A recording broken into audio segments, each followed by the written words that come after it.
کہ حکومت جو بھارت کی ہے وہ جو نیوکلیئر ویپنز ہیں ان کو رکھنے کی اہل نہیں ہے. کیونکہ میں تو اب پوری ذمہ داری سے کہہ رہا ہوں کہ ایسا بیان دینا جس میں کہا جائے خدا نہ خواستہ ایک دوسری نیوکلیئر پاور کی وجود ختم ہو جائے گا تو دوسری جو طاقت ہے جب اس کا وجود ختم ہو رہا ہے کیا آرام سے بیٹھی رہے گی؟ تو اس نے تو اتنا غیر ذمہ دارانہ بیان کہ میں کیونکہ سخت زبان اس سے زیادہ سمجھ نہیں آ رہی کروں کیا ڈپلومیٹک لینگویج میں صرف یہ کہہ سکتا ہوں کہ یہ ان کا بیان یہ ثابت کرنے کو تیار ہے بالکل کہ اگر ایسے بیانات آنے اور ایسے وزیر ہیں تو پھر تو پاکستان حق بجانب ہے کہ دنیا کو کمپلین کرے کہ اس قابل ہی نہیں کہ ان کے پاس نیوکلیئر ویپنز رہیں. یہ تو پہلا. نمبر 2 ان کو چھوڑیں جب گیدڑ بھبکیاں یہ اور وہ. دیکھیں میں ایک چیز آپ کو بتا دوں جو بھی ایئر چیف نے دیا ہے جو بھی آرمی چیف نے افسوس ہے کہ کس قسم کے بیانات دلوائے جا رہے ہیں. جو لوگ اپنی کرکٹ ٹیم کو یہ کہہ سکتے ہیں کہ آپ ہاتھ مت ملائیں کیونکہ ہمارے ووٹ کم ہو جائیں گے. کتنے افسوس کی بات ہے کہ وہ کہتے ہیں اپنے آرمی اور ایئر فورس چیف کو کہ تم سیاسی بیان دو. مجھے تو ان پہ رحم آ رہا ہے. وہ جو ان کے 2 چیفز ہیں یہ جو ہیں اپنے ان کو ڈیفنس منسٹر ان کے لیے تو میں نے پہلے ہی کہا میرے پاس الفاظ نہیں ہیں کہ اتنے غیر ذمہ دارانہ بیان from a nuclear power to اندر نیوکلیئر پاور. تو یہ اگر الیکشن جیتنے کے لیے اسے بیانات دے سکتے ہیں تو جواب تو سیدھا آیا. اللہ معاف کرے جواب ہی آیا ہے کہ میں وہ لفظ استعمال نہیں کرنا چاہتا جو آئی ایس پی آر کی طرف سے آیا ہے کہ خدا نہ کرے کہ ایک نہیں غائب ہوگا 2 نہیں غائب ہو جائیں گے. ایک کتنی اسٹوپڈ قسم کا بیان ہے. تو اس کو آبویسلی آئی اسیوم کہ ہندوستان کی فوج ایک پروفیشنل آرمی ہے کیونکہ دونوں پاکستان آرمی اور برٹش انڈین اور Indian army British Indian army کے ٹریڈیشنز کو سے شروع ہوئی تھیں. بعد میں انہوں نے اپنی اپنی ٹریڈیشنز ڈیولپ کی ہیں لیکن دونوں کی ملٹری اکیڈمیز ہیں. دونوں کے جو سینئر افسران ہیں ان کا بڑا ایکسپوجر ہے. وہ ساری دنیا میں دوسرے ملٹری اکیڈمیز میں بھی جاتے ہیں دیکھتے بھی ہیں. تو مجھے تو یہی لگا کہ ان کی فوج بھی قابل رحم ہو گئی ہے. نہیں خورشید اتنی برا حال کر دیا مودی صاحب نے. خورشید صاحب جیسا آپ انڈین فوج کی اسٹوبڈیٹی کی بات کر رہے ہیں وہ تو اس کا مظاہرہ مئی میں کر چکے ہیں کہ انہوں نے 6 مقامات کو نشانہ بنا لیا یہ سوچے بغیر کہ اس کا جواب کیا آئے گا اور اس کے بعد اپنے 6 طیارے بھی تباہ کرا دیے.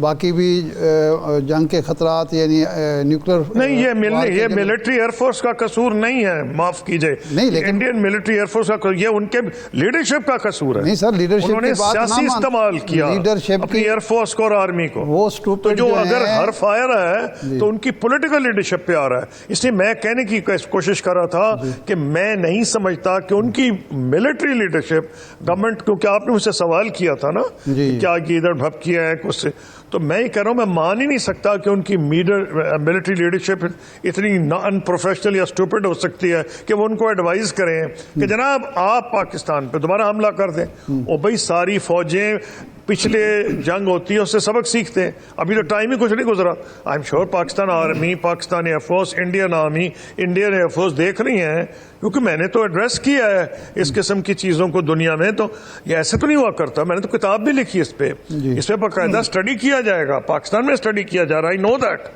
تو میں کیسے مان جاؤں کہ انڈیا میں نہیں اسٹڈی کیا جا رہا. تو اگر اسٹڈی کیا جا رہا ہے تو it's a totally bogus political statement. ہاں ایک بات میں ضرور کہوں گا کہ جب لوگ اتنے جنونیت میں پاگل ہو جائیں اگر ایسا بیان اس جنونیت کی عکاسی ہے تو پھر آپ کو تو ریڈی ہونا پڑے گا. تو میرا تو یہ خیال ہے کہ پاکستان آرمی ہمیشہ ہی ریڈی ہے. ایئر فورس نے ثابت کی ہمیشہ ہی ریڈی ہے. تو گھبرانے کی ضرورت نہیں ہے. اس لیے وہ جو بھی ان کی انٹینشن ہے وہ الیکشن میں آپ دیکھیں پلوامہ کس وقت ہوا الیکشن سے پہلے. اب پھر الیکشن آ رہا ہے تو پھر انہوں نے شروع کر دی کہ گیم جو ہے. تو یہ تو ہندوستان کو بہت جو جس قسم کے ان کے بیانات ہیں یہ آئی ایم شیور ہماری آئی ایس پی آر نے اچھا کیا یہ شیئر کر رہے ہوں گے کہ ان کی رسپانسبلٹی جو ہے باقی نیوکلیئر پاور سے شیئر کرنی چاہیے اور آئی ایم شیور شیئر ہو رہی ہوگی.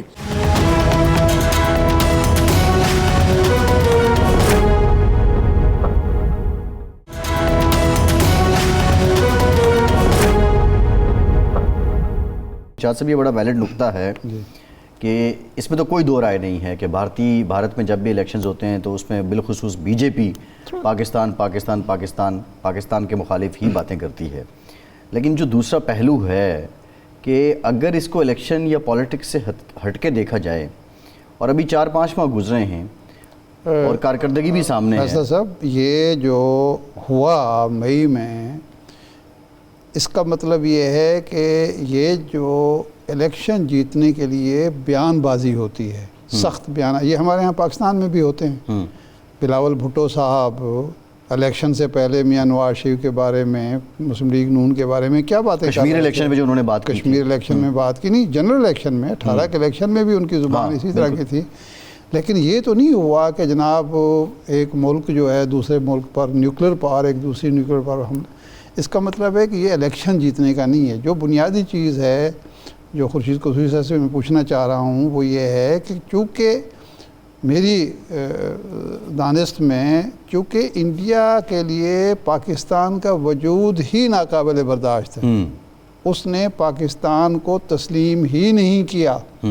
وہ اپنی توہین سمجھتا ہے انڈیا کا ہر فرد, ہر انتہا پسند کہ پاکستان وجود میں کیسے آ گیا, برقرار کیسے ہے, نیوکلیر پاور کیسے بن گیا, اور اپنے آپ کو اسلام کا قلعہ کیوں کہلوا رہا ہے. یعنی اسلامک نیوکلیر پاکستان جو ہے بھارت کے لیے ناقابل برداشت ہے. اور یہ جو جنگ ہوئی یہ اس کے پیچھے صرف یہ نہیں تھا کہ الیکشن جیت لیا جائے, اس کے پیچھے یہ تھا کہ سمجھا یہ جا رہا تھا کہ پاکستان اس وقت معاشی اقتصادی بدحالی کا شکار ہے. قصوری صاحب سوال بنیادی طور پہ یہ ہے جو ہم آپ سے جاننا چاہ رہے ہیں, پولیٹیکل سٹیٹمنٹس تو اپنی جگہ بھارت کا ایک وتیرہ ہے کہ وہاں پہ پاکستان کے خلاف باتیں ہوتی ہیں الیکشنز میں, لیکن جس طرف آپ نے جواب یہ ہے یہ تو قطعاً نہیں ہو سکتا کیونکہ پاکستان نے ریسنٹلی جو کامیابیاں حاصل کی ہیں ناٹ اونلی ملیٹریلی, 4 ڈے وار میں ساری دنیا اس کو مان رہی ہے,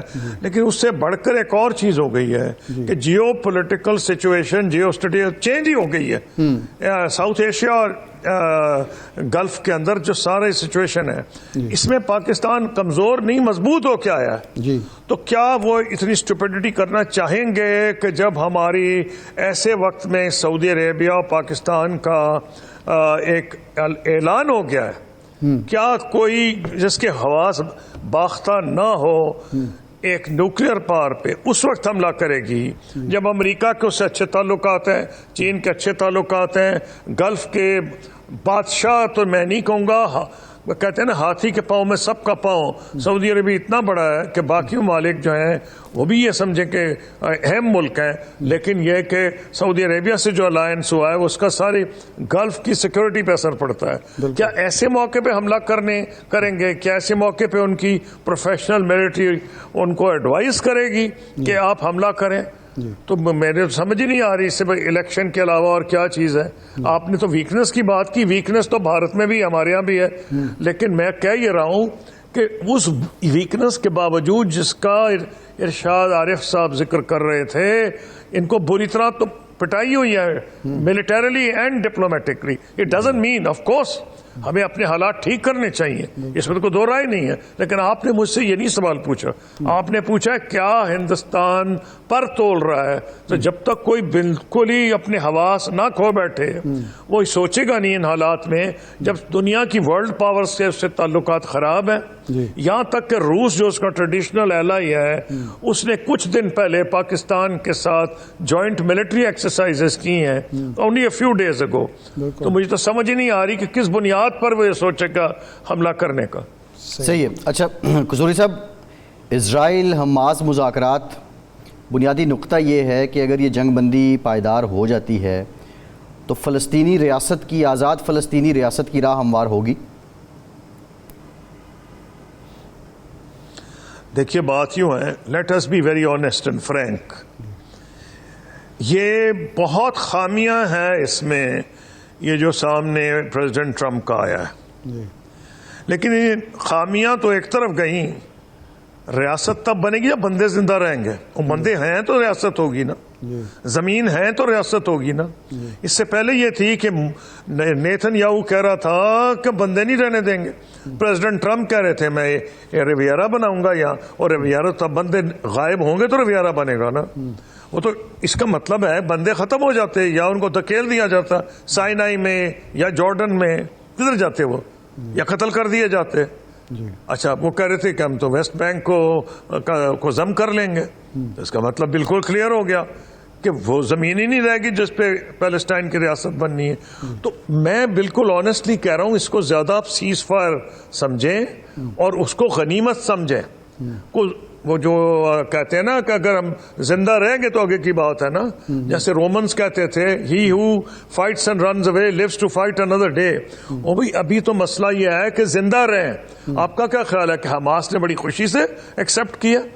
کن ملک, وہ آپ اندازہ لگائیں کون ملک ان کو یہ ایڈوائز کر رہے ہیں. فرگیٹ دی 8 کنٹریز. ہم بڑی اچھی بات ہے اسرائیل نے ہم سب کو اکٹھا کر دیا, لیکن 3 ملک کون ایڈوائز کر رہے ہیں؟ وہ 3 ملک ہیں قطر, مصر اور ترکی, جو سب سے بڑے حامی ہیں حماس کے. تو ان کو حالات کا ادراک ہے نا, انہیں پتا ہے کہ اس وقت تو سیز فائر کرا لینا غنیمت ہے تاکہ ان کی جانیں تو بچ جائیں نا.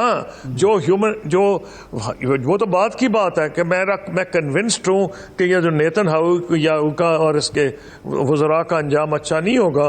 ہٹلر بھی نہیں سمجھتا تھا کہ اس کو کوئی پوچھ گچھ ہوگی. الٹیمیٹلی اس نے اپنا جو اختتام کیا ایک بنکر میں, وہ آپ سب کو پتا ہے, اور نیورمبرگ میں جو ٹرائلز ہوئے اس کے ساتھیوں کے, وہ بھی آپ کو پتا ہے. ان کے آلریڈی انٹرنیشنل کرمنل کورٹ سے اریسٹ وارنٹس ایشو ہوئے ہیں. تو میں تو کنونسڈ ہوں as a student of history, جو ٹائم لگ جائے. میلوسیوچ بھی کافی دیر کے بعد پکڑا گیا تھا, یوگوسلاویا والا. یہ بچیں گے نہیں. ابھی ان کے بچنے کا معاملہ نہیں ہے. ابھی بچنا ہے کہ جن بیچاروں معصوموں پہ یا آگ برسا رہے ہیں 2 سال سے, کیا تیر مارے ہیں کسی دنیا کے ملک نے نہیں. اس کا یہ مطلب نہیں کہ ان کی فوجیں مضبوط نہیں. میں آپ کو جواب دے دیتا ہوں, مصر کی بڑی مضبوط فوج ہے. مصر نے تو ان کو تقریباً ہرا دیا تھا, ان کو برے حالات کر دیے تھے 1973 میں, لیکن امریکہ بہادر چھلانگ مار کے آ گیا. اس تو ٹرمپ نہیں تھے نا, ٹرمپ کی غیر حاضری میں آ گیا اور ان کو کمپیل کر دیا کہ یہ کیمپ ڈیوڈ اکارڈ سے پہنچ گئے, اسرائیل کو بچا لیا گیا. تو مصر تو جان گیا نا حقیقت. ترکی نیٹو پاور ہے, وہ کیوں نہیں انٹرفیئر کر رہا؟ ان کے تو ویوز بڑے مضبوط ہیں اور اسلامی کو اور ان کو مذہبی حلقے ترکی کے سپورٹ کرتے ہیں, اور وہ بڑی اونچی آواز سے بولتے ہیں. اور انہوں نے, وہ پہلے تھے جنہوں نے یہ شپس بھیجی تھیں, یہ فلوٹیلا, جس میں بندے اریسٹ کر لیے گئے تھے. ان کو بھی حقیقت کا اندازہ ہو گیا. کیا حقیقت ہے؟ انہیں پتا ہے کہ بندے تو یہ ختم ہو جائیں گے اگر ہم نے کچھ نہ کیا. تو اگر ان تینوں ملکوں کو احساس ہے, ہم کیا ان سے زیادہ سمجھتے ہیں گراؤنڈ ریالٹی؟ جو ان کے سب سے بڑے سپورٹرز ہیں, کیا ہم حماس کی لیڈرشپ سے زیادہ حماس کے ہمدرد ہیں؟ بھئی حماس کی لیڈرشپ بادل ناخواستہ یہ کہہ رہی ہے کہ اپنے عوام کو بچانے کے لیے, اور بہت عقل مندی سے انہوں نے یہ بھی کہہ دیا ہماری ریزرویشنز ہیں, کیونکہ وہ چاہتے تھے کہ ٹرمپ کو اس موڈ میں نہ لائیں کہ وہ کہ اچھا میں تو ہاتھ دھو کے ایک سائڈ ہو گیا, اب جو تمہاری مرضی ہے تم کر لو. وہ تو اسرائیل کو چیک ہی کوئی نہیں رہتی. تو اسی میں سمجھتا ہوں کہ آپ اس کو سیز فائر اگریمنٹ سمجھے. پیلسٹائن کی اگر زمین ہوگی جو بچ گئی ہے, اگر ویسٹ بینک کے بارے میں بندے ہوں گے جو لگتا ہے سرزس بچ گئے ہیں, یہاں ہیومینیٹیرین ایڈ جائے گی جس کی امیدیں ہو گئی ہیں, تو انشاءاللہ آپ کو بتاتا ہوں اور وجہ سے قائم ہوگی فلسطینی ریاست. اس وجہ سے نہیں ہوگی کہ جو 20 پوائنٹ ہے یا 21 پوائنٹ ہے. میں بالکل آپ کو کلیئرلی کہہ رہا ہوں, I have handled Pakistan foreign relations. کیا United Nation Security Council resolution سے کشمیر کا مسئلہ حل ہوا؟ نہیں ہوا. تو یہ سوچ لینا کہ 20 پوائنٹ کیا یہ زیادہ امپورٹنٹ ہے UN سیکورٹی کاؤنسل ریزولوشن سے؟ نہیں. ہوگا یہ کہ جو مجھے جس کی خوشی ہے, اب لیکن خوشی ایسے موقع پہ ہو رہی ہے کہ روز 50 بندے بیچارے وہاں شہید ہو رہے ہیں, لیکن ایک خوشی ضرور ہے کہ برطانیہ, فرانس اور بہت سی یورپ کے ممالک جو ہیں, ایک اشارہ بڑا کلیئر ہے کہ فلسطینین ریاست کے حق میں وہ جا رہے ہیں. نمبر 2, پریزیڈنٹ ٹرمپ 200 سال کے لیے نہیں ہے, 3 سال ہی ہے نا. وہ سپورٹ کر بھی لیں 3 سال, تو یہ تو ہو رہے گا نا کہ مستقبل ان کے ساتھ ہے. کیوں مستقبل ہے میں آپ کو بتا دیتا ہوں. اسرائیل آپ کو میں دلیل آپ کو آرگومنٹ سے دے رہا ہوں. یہ جو ریاست ہے کیوں بنی تھی؟ بنی اس لیے تھی کہ ساری دنیا کے یہودی یہاں کے پناہ لیں گے. یہ بڑی اس کی اسٹرینتھ تھی. نمبر 2 یہ تھی اس کی بہت گڈ ول تھی کیونکہ یہ ایکسپلائٹ کرتے تھے اپنا ہولوکاسٹ. اور ہٹ واقعی ظلم ہوا ہے کہ کوئی کسی سے ظلم ہو, وہ ہندو ہو, سکھ ہو, یا یہودی ہو یا مسلمان ہو. جب آپ اس لیول پہ آ جائیں تو پھر تو آپ کو انسانیت کا سوچنا پڑتا ہے. انہوں نے اس کو ایکسپلائٹ کیا, ان کی گڈ ول ختم ہوگی ساری دنیا میں. نمبر 1 جو ان کا جو تھا نا وکٹم کارڈ وہ ختم ہو گیا. نمبر 2 میں نے آج ہی دیکھی ہیں فگر صبح, یہ پہلی دفعہ جب سے ریاست قائم ہوئی ہے نیگیٹو ہو گیا ہے. آؤٹ فلو اسرائیل سے بڑھ گیا ہے انفلو سے. کیا مطلب ہے اس کا؟ کہ جو لوگ اس امید میں آئے تھے کہ ریاست ہمیں پناہ دے گی بھاگ رہے ہیں. پھر اس کی سب سے بڑی طاقت کیا تھی؟ امریکہ کے اور یورپ کے جو بیسٹ لوگ, یعنی جو بیچارے جن کے ہاتھ پلے کچھ نہیں تھا, وہ یہاں آتے تھے کہ اس ریاست کو بنائیں گے, اپنا سرمایہ لائیں گے. وہ آنا بند ہو گئے, بھاگ رہے ہیں یہاں سے. جو تھے بھاگ رہے ہیں, اندر آنا بند ہو گیا. تو اس ریاست کا مستقبل کیا ہے جس میں بندے بجائے بڑھنے کے کم ہو رہے ہیں؟ یا تو آپ کہنا کہ چین کی آبادی بڑی ہے تو یہ وہ رک بھی گئی تو فرق نہیں, ان کی تو آبادی کچھ نہیں. تو ان کا فیوچر زیرو ہے, ساری دنیا ان کے خلاف ہے. یعنی زیرو اس لحاظ سے ان دہشت گردوں کا. میں اسرائیل کی بات نہیں کر رہا. اسرائیل میں تو ایسے لوگ ہیں جو نیتنیاہو کے دشمن بھی ہیں. دنیا میں یہودی پروٹیسٹ کر رہے ہیں, نیو یارک میں, لنڈن میں, ہر جگہ پہ. وہ کہتے ہیں ہمارے نام پہ یہ قتل نہیں کر رہا, یہ اپنے اقتدار کی خاطر قتل کر رہا ہے. تو جس کے خلاف یہودی ہو جائیں, اس کے خلاف کرسچنز ہو جائیں, مسلمان تو ہیں ہی ہیں, یورپ خلاف ہو جائے, امریکہ خلاف ہونا شروع ہو گیا ہے, ڈیموکریٹس خلاف ہو گئے, ریپبلکنز میں ڈویژنائزڈ. میں وہ کہہ رہا ہوں اگر آپ ان کی جانیں بچا لیں, زمین بچا لیں, پریزیڈنٹ ٹرمپ 200 سال کے لیے نہیں ہے, وہ ان کے پیچھے کھڑے ہیں.